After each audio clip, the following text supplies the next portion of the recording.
अस्सलाम वालेकुम दोस्तों, उम्मीद करता हूँ खैर आफियत से होंगे और अच्छे से ट्रेडिंग सीख रहे होंगे।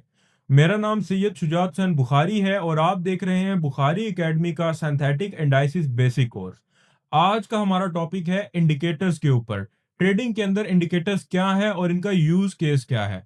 दोस्तों, इंडिकेटर्स ऑटोमेटेड टूल्स होते हैं जो कि MT5 के अंदर बिल्ट इन मौजूद होते हैं। इनको हम MT5 के अंदर ही चार्ट के ऊपर अप्लाई करके ट्रेडिंग के लिए इस्तेमाल करते हैं। इंडिकेटर से मुराद ये मैथमेटिकल एल्गोरिथम के थ्रू बने होते हैं, जिसकी बेस के ऊपर ये मार्केट के एनालिसिस करते हैं, मार्केट का ट्रेंड बताते हैं और हमें बाय और सेल के सिग्नल्स भी प्रोवाइड करते हैं।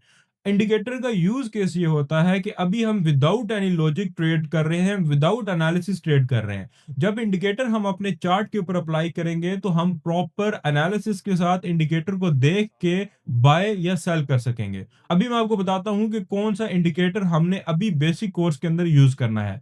सबसे जो बेसिक इंडिकेटर है वो RSI है और अभी मैं आपको स्क्रीन के ऊपर इसका यूज केस सिखाता हूं। आइए अब मैं आपको चार्ट के ऊपर इंडिकेटर लगाना और ट्रेड करना सिखाता हूं। सबसे पहले आपने किसी भी पेयर के ऊपर क्लिक करना है और चार्ट ओपन कर लेना है। चार्ट ओपन करने के बाद अब आपने टाइम फ्रेम सिलेक्ट करना है।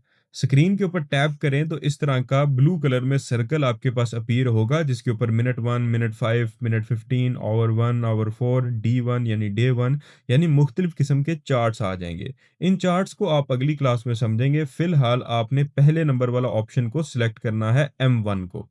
M1 जब आप सिलेक्ट करेंगे तो आपके पास इस तरीके का चार्ट आ जाएगा। बूम में बड़ी बड़ी बाई की कैंडल और क्रैश में बड़ी बड़ी सेल की कैंडल्स।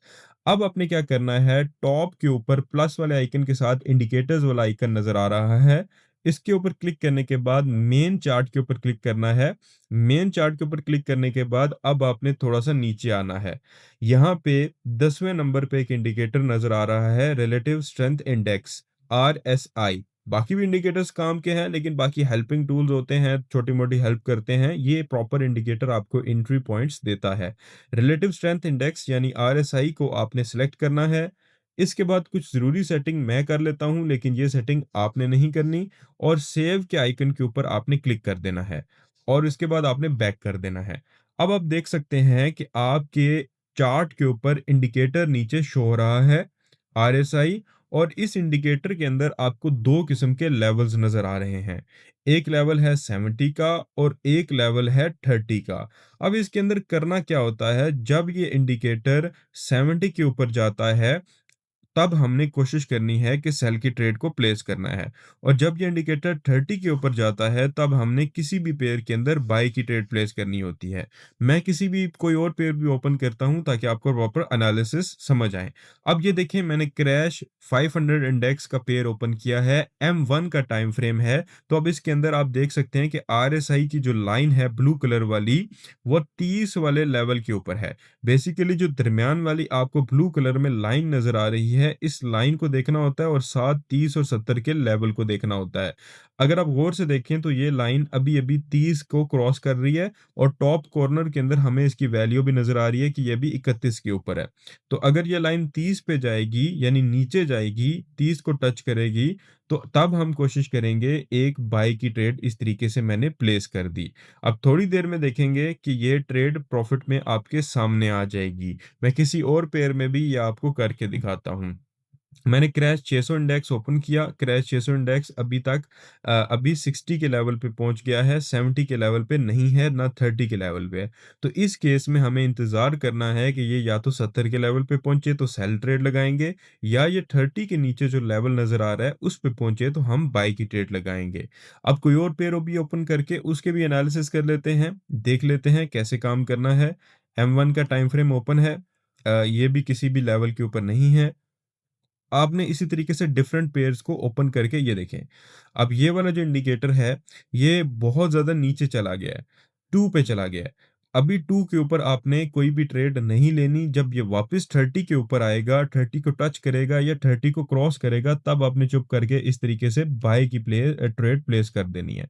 तो मेन थिंग ये है कि चाहे इंडिकेटर ऊपर की साइड से 30 को टच करे तब ट्रेड लेनी है, या नीचे जाके ऊपर 30 को टच करे तब ट्रेड लेनी है। इसी तरह सेल के केस में भी आपने सेम करना है। फॉर एग्जांपल ये इंडिकेटर आपको नज़र आ रहा होगा कि ये 70 पे ऑलमोस्ट पहुंच चुका है, तो हम इसके अंदर एक सेल की ट्रेड प्लेस करेंगे और इंतज़ार करेंगे। और जैसे ही ये ट्रेड प्रॉफिट में आएँगी, चाहे $1 चाहे $2, थोड़े से प्रॉफिट में भी आएँगी, तो हम ट्रेड्स को बंद कर देंगे। ये देखें, जैसे ही मैंने ट्रेड लगाई 70 के ऊपर, ये बड़ी-सी स्पाइक आ गई आपके सामने। अब मैंने 2 ट्रेड्स लगाई हैं इस आरएसआई इंडिकेटर के सामने। आएँ ट्रेड वाली विंडो में जाके दोनों का रिज़ल्ट देखते हैं। ये वाली ट्रेड तो मैंने वैसे लगाई थी आपके सामने। मैंने 2 ट्रेड्स लगाई हैं, एक क्रैश को मैंने सेल किया है, वो $14 प्रॉफ़िट के अंदर है, और एक मैंने क्रैश को बाय किया है 500 वाले पेयर को। ये देखें, ये भी प्रॉफ़िट में, दूसरी भी प्रॉफ़िट में। तो करना ये है कि जब ये 30 के ऊपर जाए तो बाय की ट्रेड, 70 वाले लेवल को टच करे तो सेल की ट्रेड लेनी है। और कम से कम आपने 5 ट्रेड्स प्लेस करनी है और अपनी असाइनमेंट अपने एडमिन को चेक करवानी है, या कम से कम खुद असाइनमेंट लाज़मी करनी है। अगर आप ये चीज़ प्रैक्टिकल नहीं स्टार्ट करेंगे तो कोर्स आगे मुश्किल हो जाएगा। प्रैक्टिकल करेंगे तो आपके लिए ये चीज़ें आसान होती जाएँगे। इंशाअल्लाह ताला नेक्स्ट लेक्चर में मिलते हैं और आगे जाके हम एक स्पाइक कैचिंग स्ट्रैटेजी पढ़ेंगे, जिसमें हम ये बड़ी कैंडल्स को कैसे कैच कर सकते हैं, कैसे ट्रेड कर सकते हैं, ये सीखेंगे। फिलहाल आप प्रैक्टिस करें ताकि बेसिक कॉन्सेप्ट क्लियर हों। अल्लाह हाफ़िज़।